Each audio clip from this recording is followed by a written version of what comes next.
Hello, we're Sam. And Connor. This is Rolling with Story, the show where we talk about tabletop role-playing games and how to improve and enjoy your gaming experience. Our goal with this podcast is to make educational and conversational content that anyone can apply to their game. We're excited to bring you episode 1, where we talk about how to make a great boss, what happens when a player dies, and how a boss fight can be more than just a slugfest. Let's get rolling. So, been in the works for a while. I'm excited for this, Connor. Now, the fundamental question of today of discussing bosses is actually, what is a boss? And now we were talking a little bit before we came on, and you had a really good description. Could you just tell me what is a boss to you and generally in gaming, so on?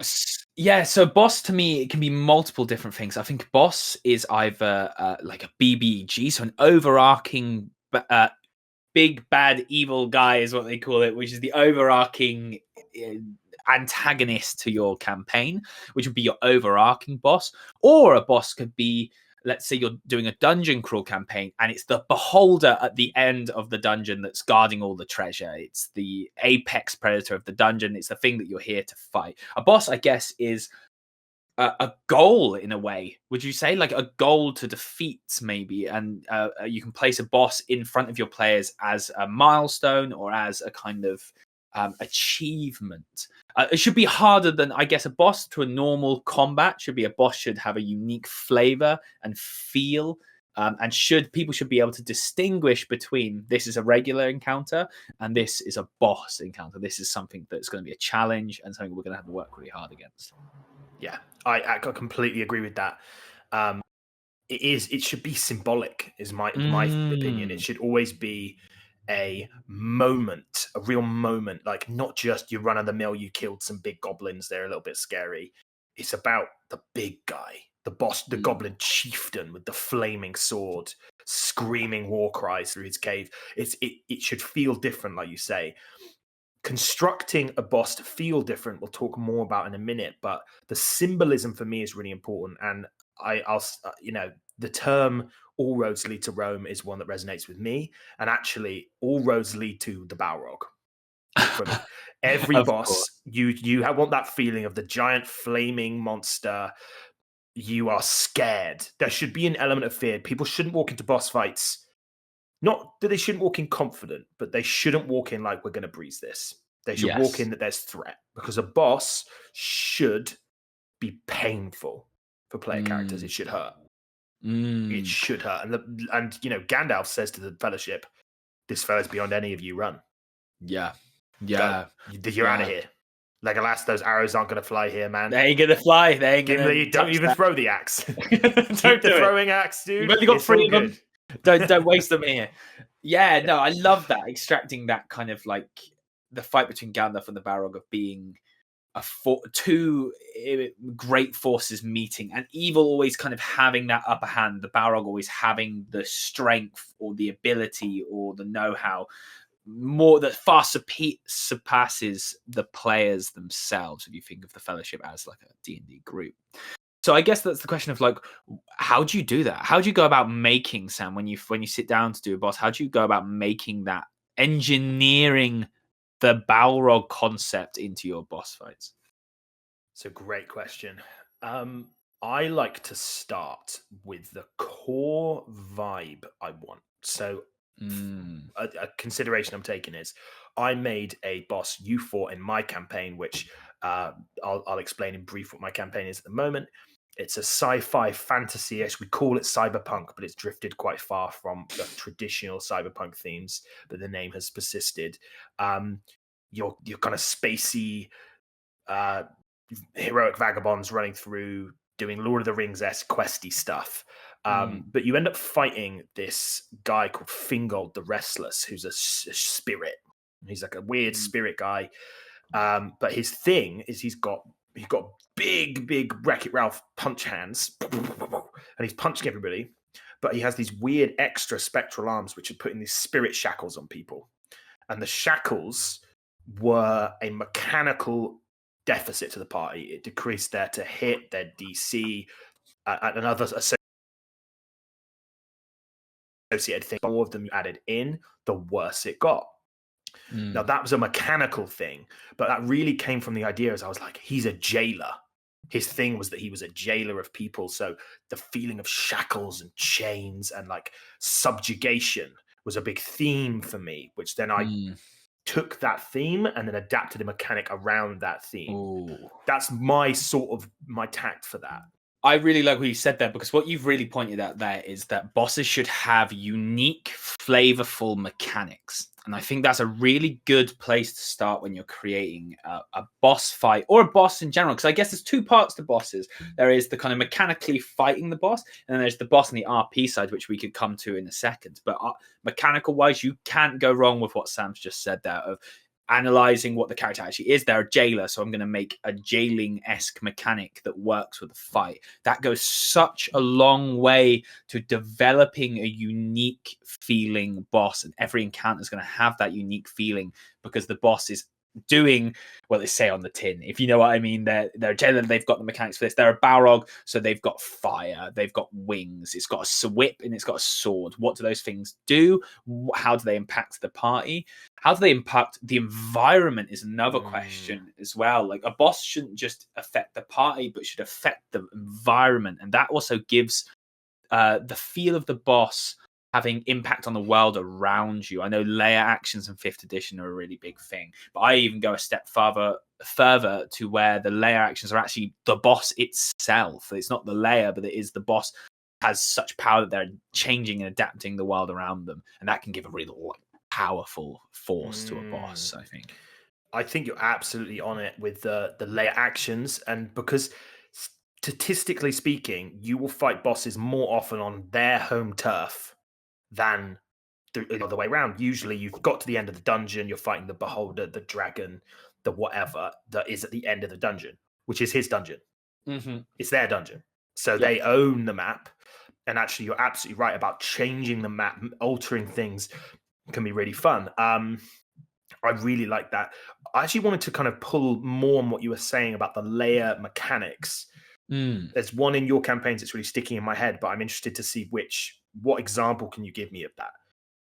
Of using. I want to hear which one's stuck in your head, because it was obviously a good one if it's stuck in your head. So I want to see the good ones first before I start pointing at the bad ones.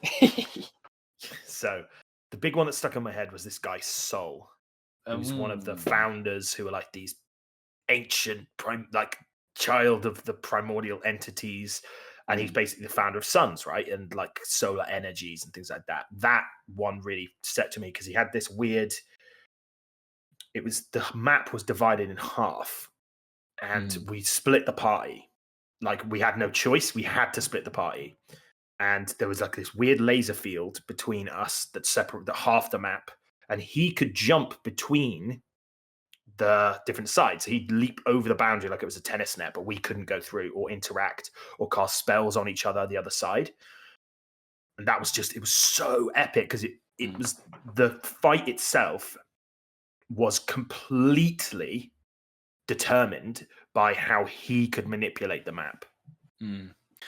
How I went about making that is a really interesting story as well. I noticed that there was a theme running through the campaign of the players didn't want to split up. They felt weaker when they were apart. They felt and that brought them out of their comfort zone. So I then designed a boss that would put the players into an uncomfortable position where they would then have to adapt to overcome the added strain of what I was putting them through, basically.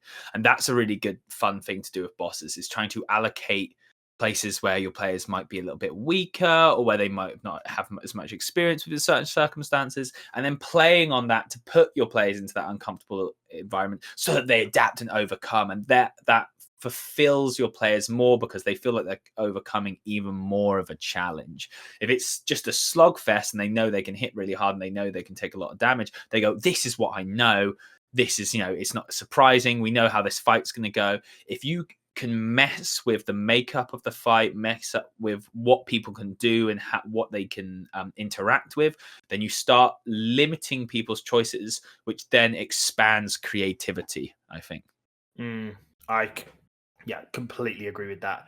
It's one of those things as well, which we actually have written in our notes, which is how to stop the end game slugfest. And what I mean by that is what you don't want is what vanilla, unmodded, unhomebrewed 5th edition D&D can do, which is you end up literally stood next to a boss with 3 of your characters punching it or hitting it with swords and it hitting you, and then the wizard firing blasty things from the back, and you get stuck into this really you hit them till they die mentality. And it means that there's no, I always feel like there could be more to this. And I think the more interesting you make the boss's map, the more people have to work outside of the stand next to them, hit them. Now, in that particular soul fight where he could leap over the boundary, there was also this weird seed thing, which we had to take and take it. One of us had to be holding it at each time. Each turn somebody had it, they got a mark which increased the damage they're taking by 50%, which is terrifying anyway, obviously. But we had to basically pass it between, because I think if he got it, something really bad, like if he had it, we all took a mark, which was really bad. So one of us had to have it, and if he was over your side, you wanted to get it the other side, and there was like a hatch where we could almost put it in the field where somebody else from the other side could grab it. And that meant the tank had to at points take, like we have a tank at the moment he's a high armor class tank. He takes lots of damage. He's a war cleric, fighter multi-class. And he couldn't just stand next to the boss and fight. No. Because if he did do that, somebody else takes the stacks, which means somebody else takes more damage, which means the healer's going to go down quicker. And that, like you were saying, it changed the goalposts of the fight, which I think is really important, is varying the goals within a fight. The goal was you had to tick the seed up until it hit a certain number of number of turns. We had to kill Soul. We had to do all of that in the same thing. It wasn't just stand next to Soul, tanks at the front, casters behind, stand there till we die or he dies. I think that's better. Definitely better. I think that comes from as well is like trying to, because if you get into a fight and your DPS is you'll end up with everyone wanting to be DPS because everyone just wants to roll high numbers. No one wants to go tank or healer because they're not, it's not as fun. So it's also about that. The stacks thing for me was something that I took from MMOs like World of Warcraft, to give the tank an actual role within the team that wasn't just stand in front of the boss. If 5th edition does sometimes struggle with the big turns. So no one takes their turns all at the same time. Everyone has to take their turns individually, which means that if you end up giving people just their thing to do, so just DPS, they end up just hitting. And that's where you don't want to be. You don't want to end up with a barbarian that just goes, well, I'm just going to attack twice. You want to give people the options where they go, I'm going to attack once, but I'm going to extra attack, but I'm not going to do something else. I need to move over here because next time I need to pick this up, or I need to activate this or change the chain and stuff. So clear roles that I like to kind of put into the team is, one is the tank. So the person that takes lots of damage, you can do this. You can help them by doing like these stack-like related things. Also, they're good at soaking up ads. So if you put ads into a boss fight, that's really fun for the tank to go, I'll take all the ads at once while you guys handle the boss. That's a fun thing to do with a tank. DPS, so damage per second. So people who are literally just trying to output damage. You want to give them varied things to attack. Maybe I did a one fight which summoned up a totem pole. And the totem pole chained one of the members to the totem pole, and the DPS had to change attention, shoot down the totem pole, break the totem pole to release that player so the player could come back into the fight. So it gave a DPS more chance than just, I'll shoot the boss or I'll slap the boss. I have to actually go and do this stuff. And healers being the same, a healer also could be support as well, someone who's doing versatility, giving them stuff to do by maybe giving debuffs to the party that they have to dispel, making auras that they have to work with and change, or anything like that, basically. But allocating what the players want to do in the team and then giving them more stuff than just fight boss. And on that note, just for clarity's sake, when you say ads, you mean like the minions, right? The little little goblins. So you've got the goblin chief, but you've got the little goblins with spears who run in and just get mooks or smoked. ads. The mooks or ads, yeah, exactly. Yeah, is what we call them. Yeah. And that actually is an interesting thing, because our campaigns by the end game end up being one gigantic, terrifying boss, and that's it. Yeah. Whereas you can do bosses where they're like a leader, where they are Mm. pretty nasty, but part of their skill is they have minions that they make fight better. They give them maybe mechanical benefits. Maybe they pick two of their allies and they attack with advantage. So they're rolling 2d20s, taking the highest. They're dealing extra damage. Those sorts of things I think can be really fun. And again, that adds to the flavor of the boss. Mm. The Balrog doesn't do that to the goblins. In fact, if the goblins get too close, they're just going to get flamed by the Balrog. Yeah. But you might have, like the Goblin Orc Chieftain, who actually his skill is the commanding of forces. He can get people extra attacks. That sort of thing can be really enjoyable and gives loads of flavor.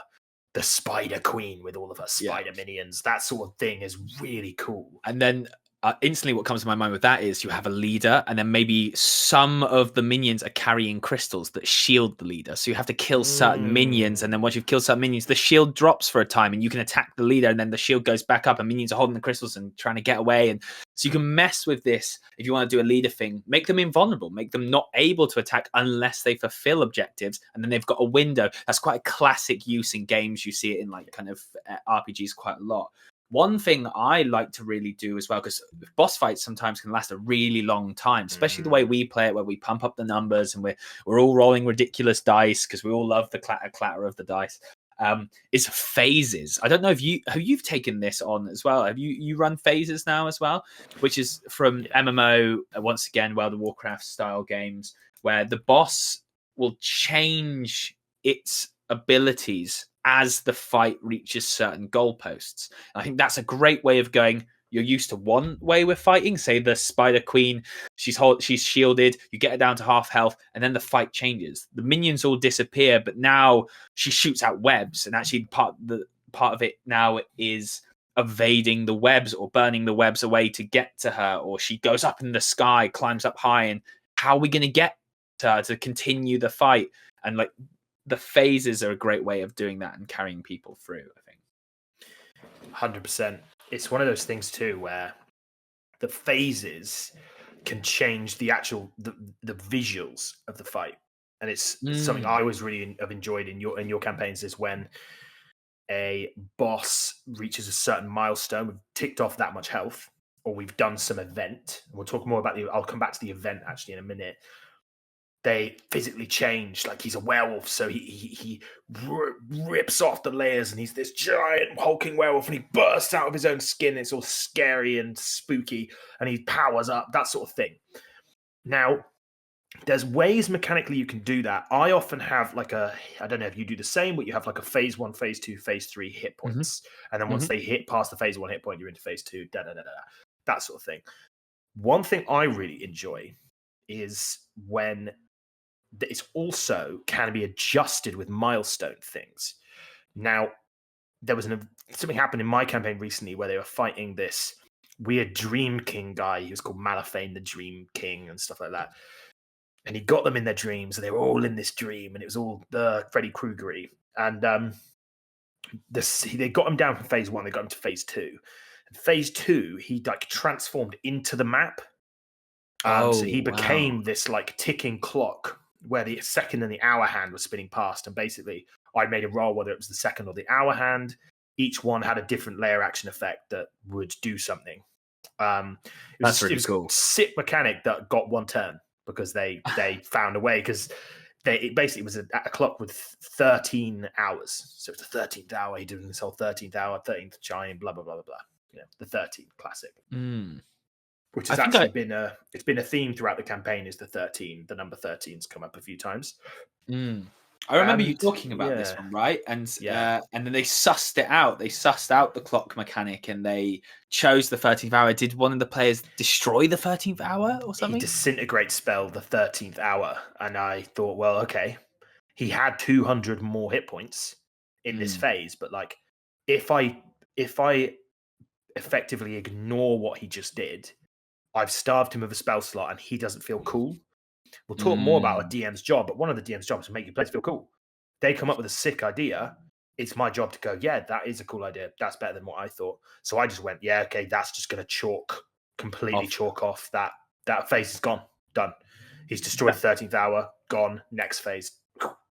Rewarding your players for smart plays is so important. If you want the fastest way to stop your players making great decisions is to never reward them for making great decisions. Like if they make great decisions, reward them if you want to see more stuff like that. Like that is key. We've talked a lot about mechanics of the boss fight and kind of how to develop that. What RP wise makes a good boss? How do you go about doing the hype? Tell me about like what that looks like to you. The hype. It's a big question actually, and yeah, of how to approach it. There's loads of ways, I think. The big one is like rumors. Is rumors about them or minions talking about them. Like you're killing a minion, but like my master will come. Yeah, the four-fingered hand is a theme that came up quite a lot with you in your campaign. Is like I like that, like breadcrumbing, a breadcrumbing, exactly, where you just lay a little Hansel and Gretel trail of little ideas and little comments that were made, and it just slowly builds the suspense of who the boss is, what they can do. Another one which is really cool is the classic murals. They're an ancient boss, and then that you go into a scary temple, and there's a mural of a god being beheaded by the boss. You are immediately thinking, "Oh no, oh no, oh no!" And that's good. That's good. You should feel that. Oh man, they are actually part of this world. Yeah, you don't want to go into you don't want your players to go into a boss fight and then not even know who the boss is. Yeah. Like, there's no tension. There'll be no tension. There'll be no grip. There'll be, who is this person? I don't know. But if they know that they've beheaded gods and they're this giant champion, they're going to go, oh, well, we do know the reputation precedes this great evil that we're fighting, or great good if you're playing the other way. But I think that's really important. I think you can build that up. One way I did it, which is really good to just build up suspense, was the red star, which was my bad guy was actually just a light in the sky. It was just a red star for so long. And it's making players ask questions and then not giving them the answers. So there was a red star in the sky. Every time someone looked at it, they would get a bad feeling. They would get an omen-esque feeling of this is a terrible omen. But for a whole year and a half of the campaign, no one knew what it was, but it was always there. And that kind of ever evil eye watching feeling is such a great way of building up that reputation. So by the time you even started to come to know what the red star was, the feeling was already there. And as we're coming to fight that character soon, the tension's higher than ever because we fully are invested in what it is we're truly about to do and the monumental factors into what this boss fight is going to entail. And yeah, go on, son. I like where you're coming from, because what we're talking about at this point is going, how do you make a boss feel significant for the player? I'm going to spin it. How do you make the boss feel significant for the DM playing them? Ooh. Now, one way I did this, and I think it's brilliant. I can't remember where I heard it, but it was on video, some YouTube D&D video, of writing monologues for your bosses. And you won't ever say them. That's the thing, because if you're new to DMing or you've DM'd before, if you're new to DMing, I'm going to give you a bit of a warning here. If you have a boss monologue prepared, it will never be completed in roleplay, because your characters will go, "You suck," blow raspberries, and then attack. They just will do it. So don't prepare yourself for that, because it won't go how you want and it can feel unsatisfying. So what I did was I wrote a monologue, which no one will ever read except me, for my boss, which told myself a story about them. And you can speak it to yourself in their voice if you want to get really into the role play element of it. Or you can just think about what it would be like to be them. What do they think? How do they feel? Any boss is more than just, I have a giant sword and a flaming whip and I have wings. Mm. You know, there's more to it than The that. Balrog is the Balrog of Morgoth, you know. Exactly. Yeah. And he was a general in the armies of Morgoth, and he slept for 1,000 years, and and he's the slayer of how many dwarven kings? Like, that's, you know, he probably thinks, well, I'm probably the baddest guy around at this point. It's so interesting you say that, because I actually come, for those that don't know me, of course, as with this first episode, but I actually come from a writing background. I'm a wannabe author, and it's so interesting that when we write characters for novels, we do exactly the same thing. We're told, I think Brandon Sanderson does this, and he asks young writers, aspiring writers to do this as well, write a little letter or a monologue or something about the character. It is such a good way of just getting into the shoes of that character, because what you don't want is, you don't want to make a boss and then be 2D.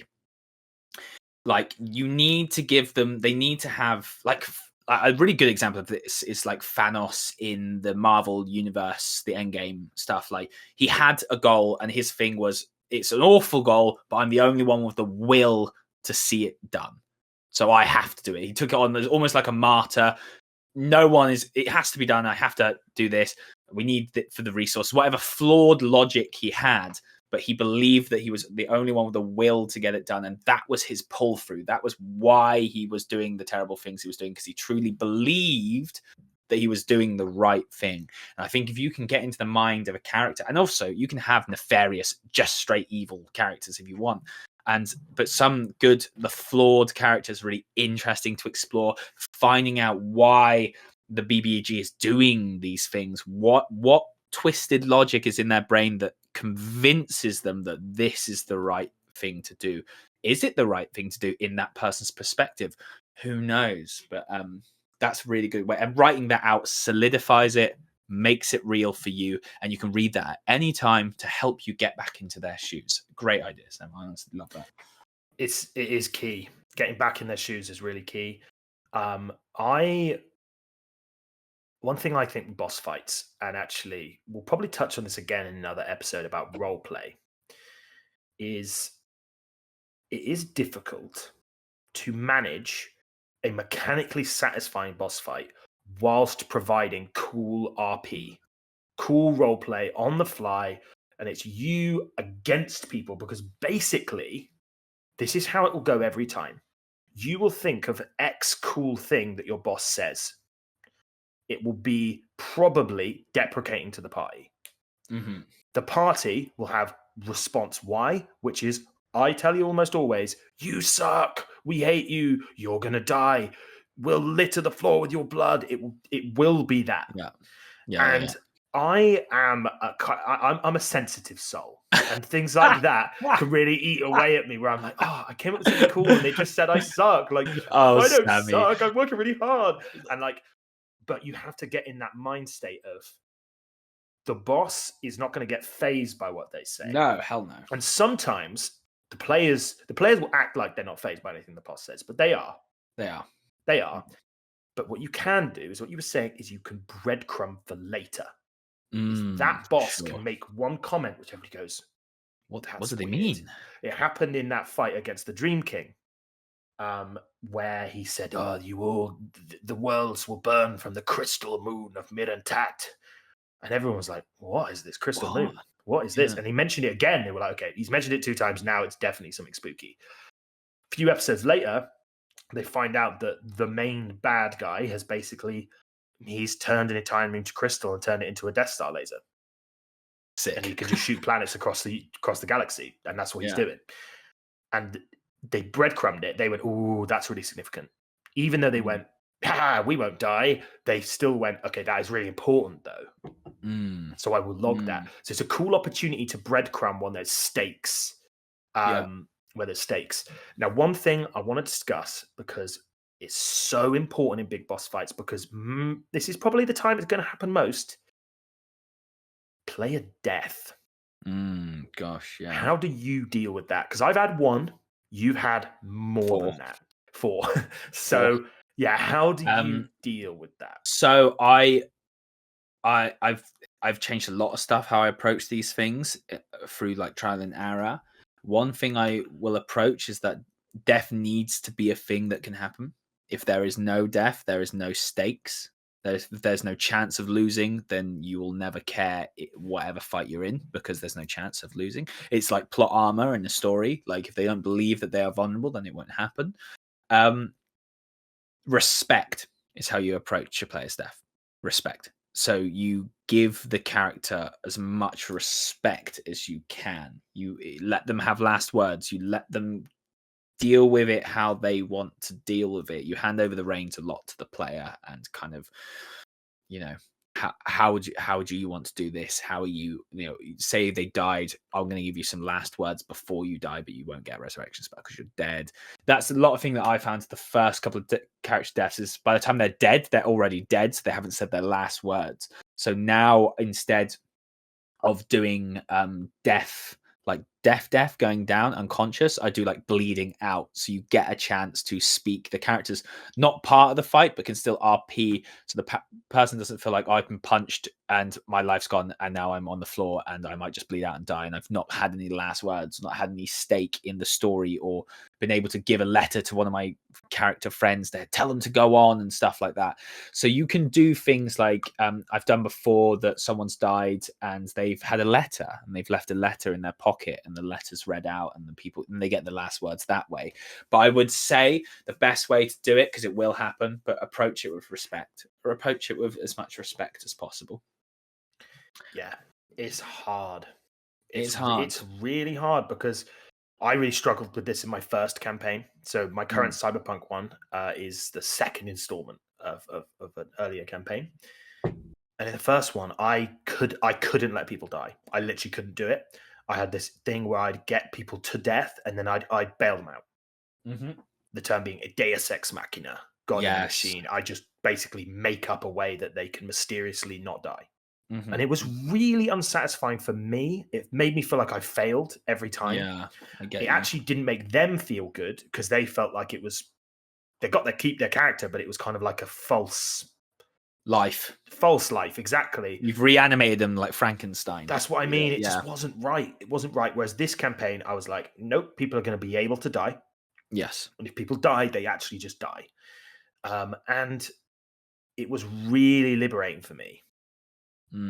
It was really liberating for me. And you bring stakes into your campaign. You bring stakes. If people believe that they can die, then there is stakes. There is, okay, this fight could be my last fight. Am I prepared? Is my will, not will, but do you know what I mean? But is everything sorted? Do people know what I believe in? Do people know that I love them before I die? Do you know what I mean? Like, you need those stakes. And I think that is an early DM's fear. I think that comes from not having that happen a lot. And when it happens more, you realize, okay, well, actually, there's a glory in a triumphant death. There is actually a serious glory there. And if character's going to die, give them the triumphant end that sends their character to the other side. Do you know what I mean? It's the Boromir. Exactly. It's the Boromir redemption death, where his coolest moment is him dying. His best moment is him dying, because he's killed so many Uruk-hai. He's getting hit by arrows, he's defending the hobbits, and it's redemption arc for him. Like, there was something we were talking about earlier on. We were just chatting before the podcast, and you were talking about how to end a campaign, and you said how to tie off the character's thread. And actually, a death is a way of tying it off. You can go, the end of my character is this. And you have a cool moment, and you have that moment you hand over the parchment and say, "Give this to my wife," and then you bleed out, or you tell you say to your friend, "I love you," or you give them your sword or something.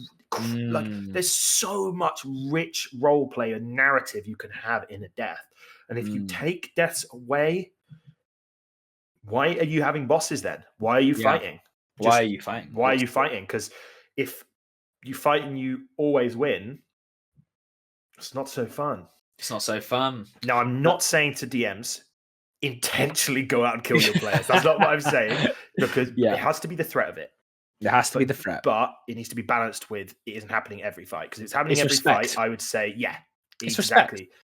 Just mechanically, probably you're overzealousing, and you need to pull back a little bit. 100%. I actually just want to go back to the idea before we went on to player death, we were just chatting about RP within boss fights, and this is actually a little bit of a weakness for me. I used to be better at it, but then I get very consumed in making very mechanically sound bosses that the RP rolls a little bit off to the side.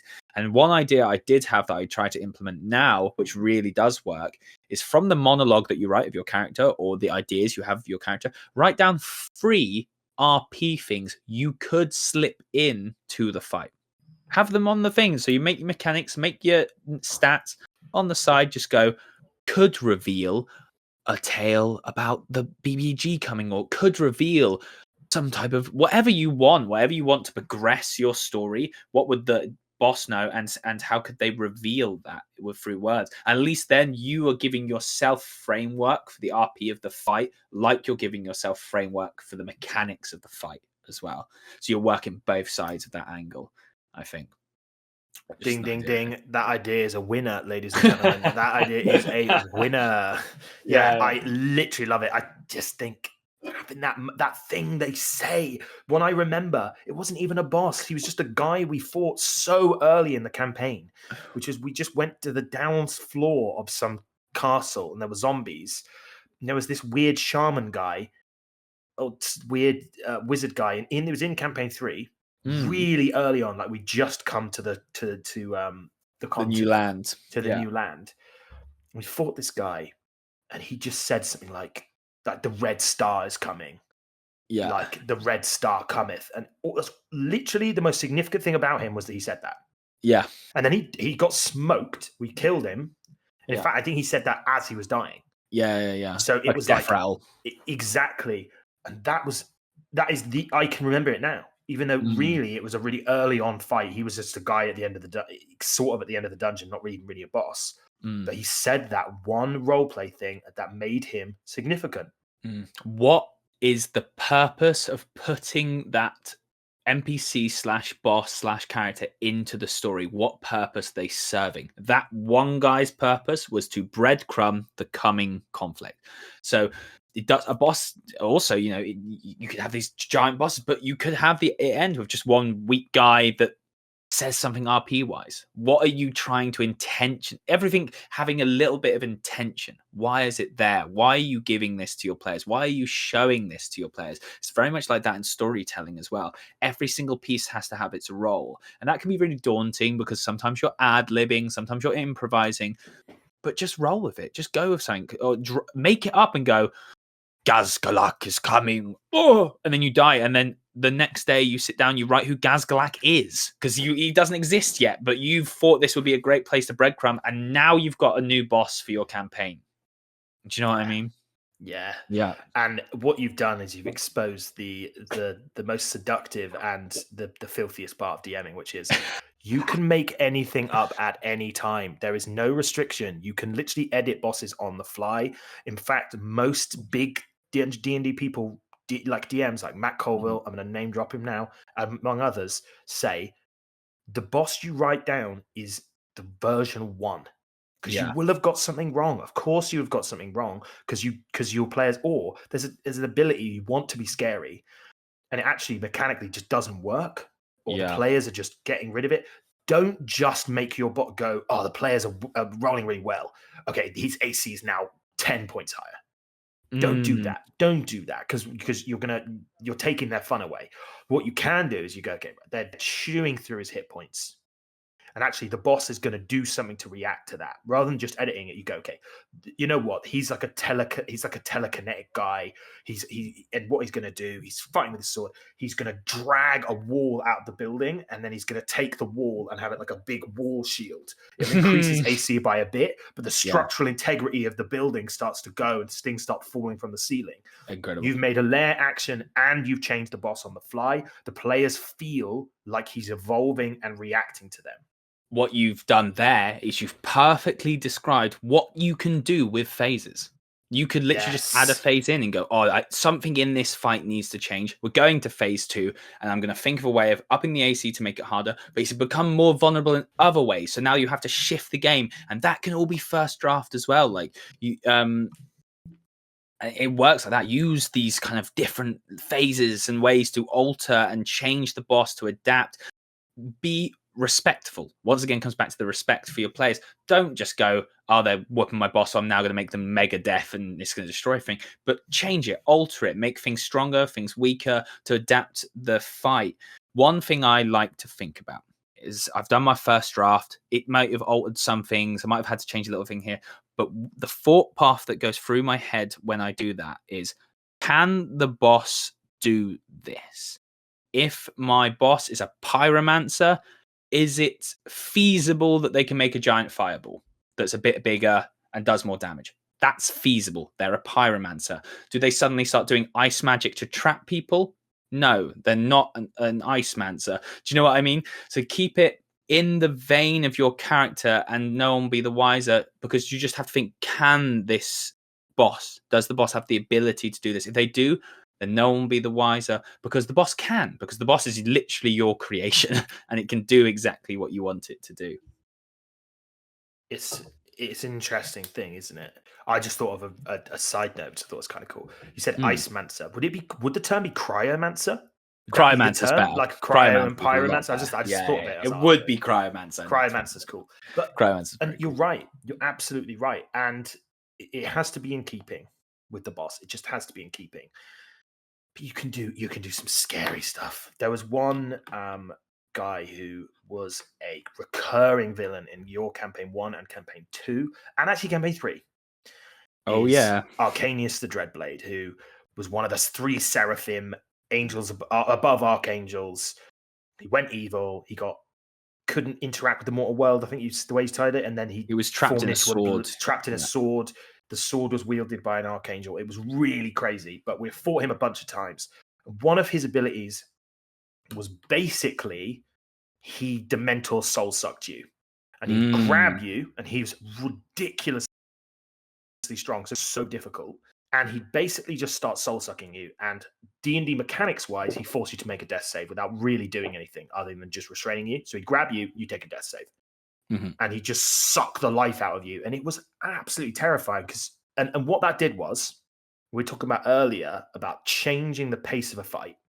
Is no longer is the plan steal his sword, if that was the plan. Now it's get him off of our cleric who he's just picked up and he's eating their soul. Stop that happening, because if we don't, cleric's gone, fully gone, and also the whole thing is he's eating their soul.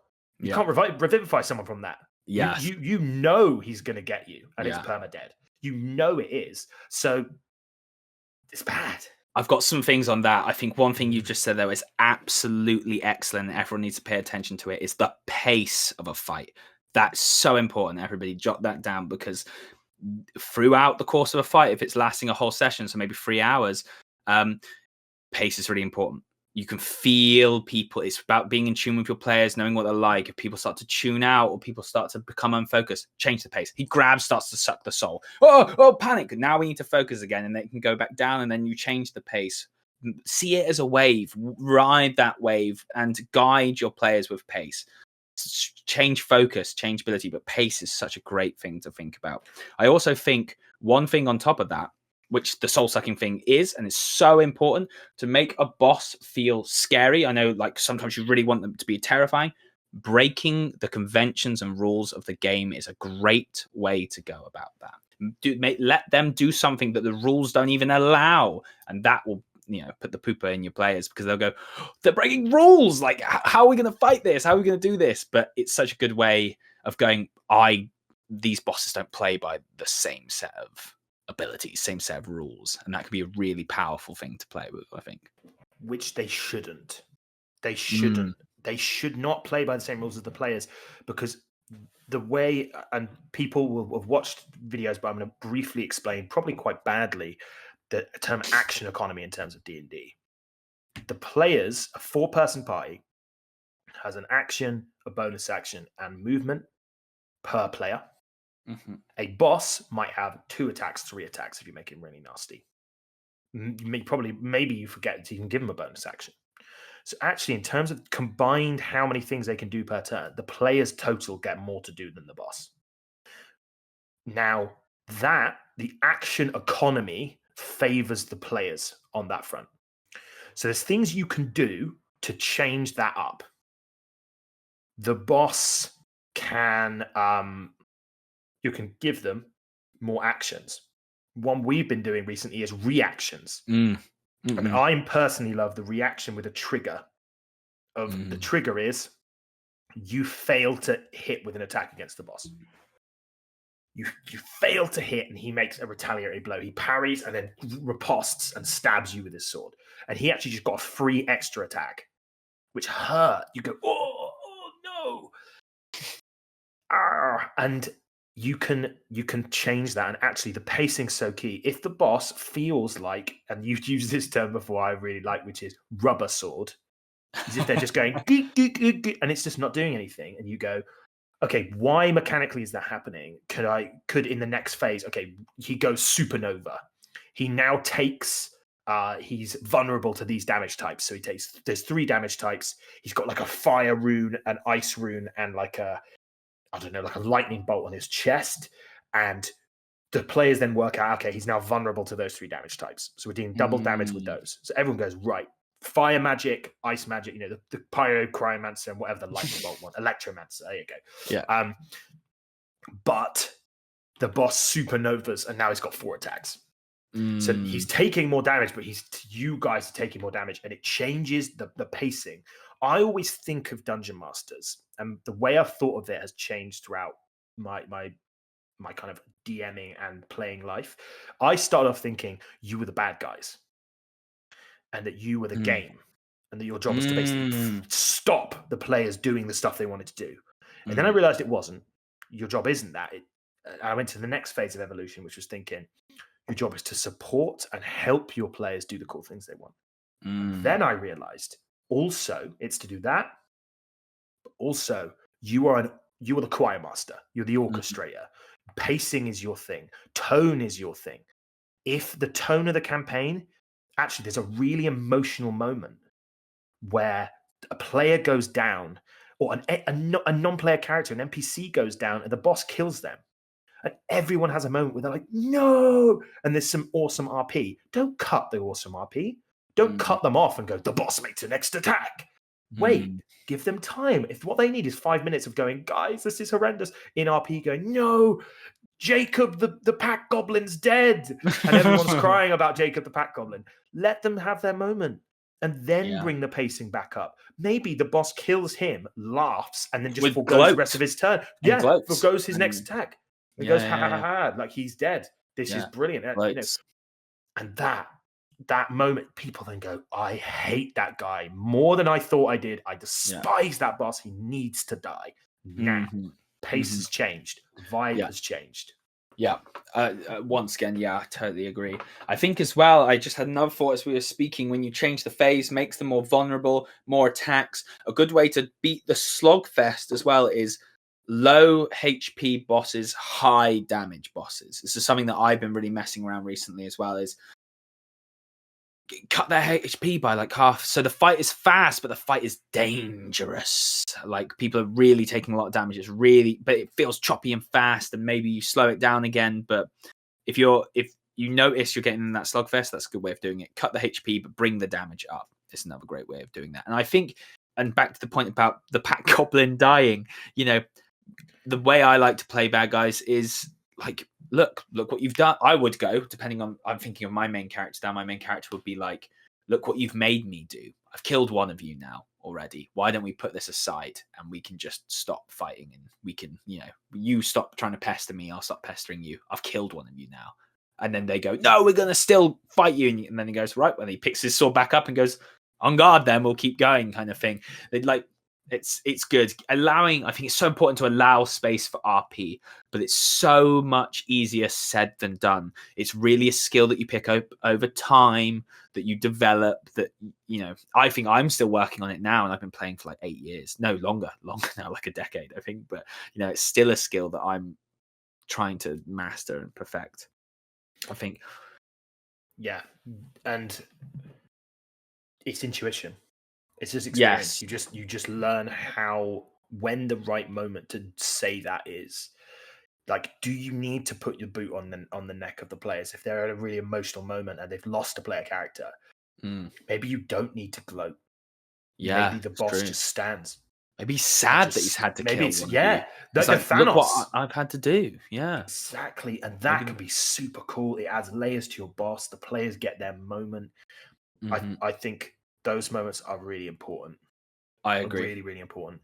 Now, I'm going to change the tact of this and go back to boss mechanics because there's Cool. something so important, which is the force cage Yes. argument.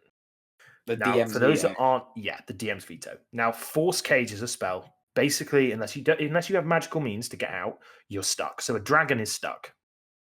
Mm. A giant, a storm giant with no spell, like a giant you made with no spells, he's not getting out. Mm. That can be so dissatisfying. Yes. It actually happened in my campaign recently, but it turned out to be really cool. Okay, well, tell me how you made it. So, tell me what it is that's bad and Okay. how it can dead you off as a DM, Okay. and what it can damage pacing wise, and then tell me how you rectified that problem. Okay. So the damage with force cage or equivalent spell is basically it pokeballs your boss. They just get they're zapped in the pokeball. They're stuck. They can't get out. They now look like a complete wimp. Yeah. They all of the cool drama you made now sucks. The players stand around laughing at them. The And time that's you what spent to build it as well. Yeah. The time you spent, all of that effort, all of that time. And also, if your bad guy is a demigod or something, they wouldn't be just trapped in a cage. No. Yeah. And it can suck. The problem is, and this is the important problem I encountered, was player did it. Fair enough. It was against a pirate guy called Captain Morag, who was they decided they were going to take over this ship. And they had to do it, and their whole plan was the classic Alpha Strike. We're going to teleport aboard the bridge, then we're just going to take it. Yeah. The standard issue thing. And I just made up this guy, and he was really cool, but he was pure melee. He was a melee. He had a gun, to be fair. He had like a cutlass and a gun thing. He was actually quite nasty. So he had this sword, and when he hit you with the cutlass, you got void marked, and every void mark you took 5 more damage the next time he hit you.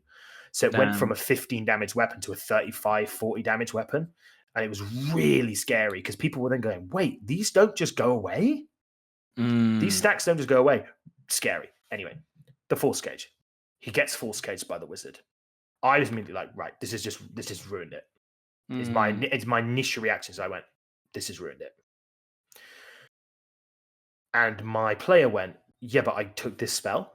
It's one of my choices. And I thought, no, you're absolutely right. But then it flipped, and it was really cool because it meant that he was force caged. So he just parlayed. So they had this parlay RP thing where basically they persuaded him to just turn cloak on all of his allies, which he promptly did because he's a pirate. Yeah. And I was like, wait, this was not bad. This was incredibly cool because now that boss who would have just died is actually now an NPC. Yeah. He was really fun. Yeah. He was a fun NPC. And actually the force cage allowed him to become an NPC ally now. Yeah. Super fun. That's seeing it not as a negative, but then turning it into a positive and being like, okay, well, this has happened. How can I spin this in a positive? And not letting that initial negative thought break your storytelling. Yeah. I wrote some notes down here on that as well. It's the force cage thing. Does it help the story? This is the main question I ask myself.